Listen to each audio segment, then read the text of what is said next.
Now, by the beautiful blue Danube, a waltz by Johann Strauss Jr.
Here's some advertising from the Madison County Democrat.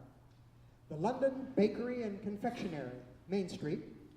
Thankful for the patronage heretofore bestowed upon me, I shall continue my efforts to supply the public at all times with fresh bread, cakes, etc.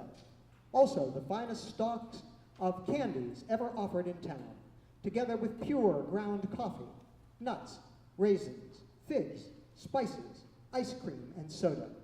I have fitted up a neat and pleasant room where I can supply individuals and parties with the best ice cream and also strawberries and other luxuries in season. Special notice, I am an experienced practical baker. I am prepared to fill all orders for plain and ornamental cakes for weddings, picnics, balls, and parties of all kinds. Give me a call at my residence. Now here's where you have to think about what is meant by that. Give me a call, because this is before the phone. So to give a call, you had to physically go to the place and call upon them. I thought you'd want to think about that. Everybody wears boots and shoes. Ward and Crispin, opposite the Pfeiffer House, which you would see if we were at the courthouse, are in the business of shoes. They have calf shoes for ladies, gaiter, calf, and hip boots for gentlemen, and every style for misses, youths, and children, all marked to prices corresponding with the times. Their stock is large and complete, and no pains will be spared to suit all their customers, both as regards price and quality. Now, one of the most familiar patriotic tunes of the 1800s, Hail Columbia, composed in 1798 as the President's March and dedicated to George Washington. Patriotic words were soon added, and it became the de facto national anthem until being replaced by the Star-Spangled Banner in the 20th century. Here, in an original Civil War band arrangement, is Hail Columbia.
from the Madison County Democrat.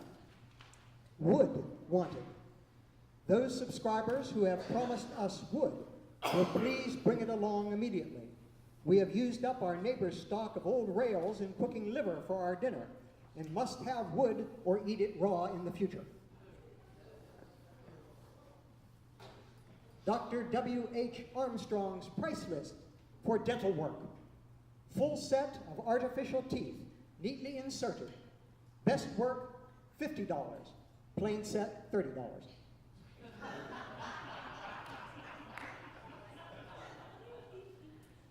Partial set, per tooth, $2. Useless and decayed teeth extracted with care and skill.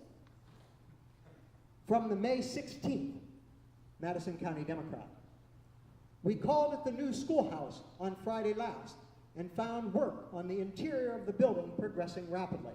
Now that schoolhouse there on, which is not there, but was on Walnut and High Street, had started its construction in 1866.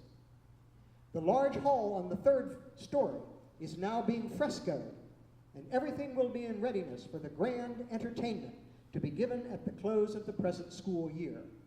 This hall is 60 by 80 feet and is larger than the hall in the high school building in Columbus. It is intended to have 400 school children on the stage during the exhibition. That exhibition took place on June the 21st, 1867. Grand opening of new goods.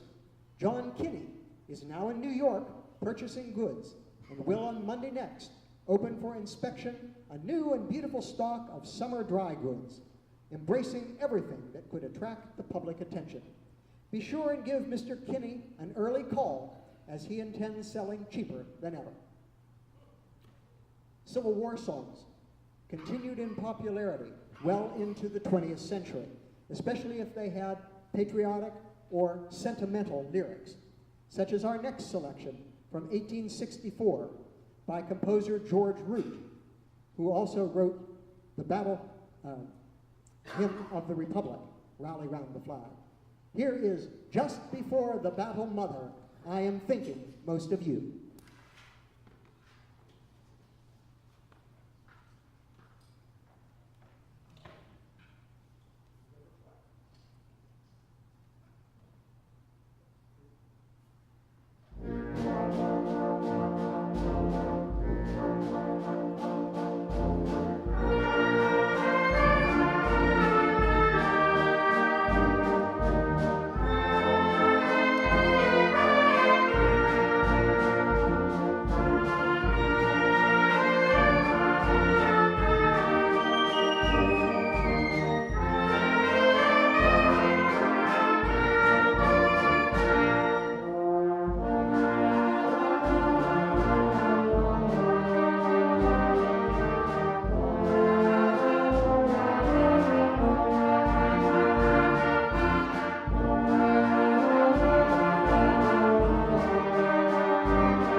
from the Madison County Democrat, May the 16th, 1867.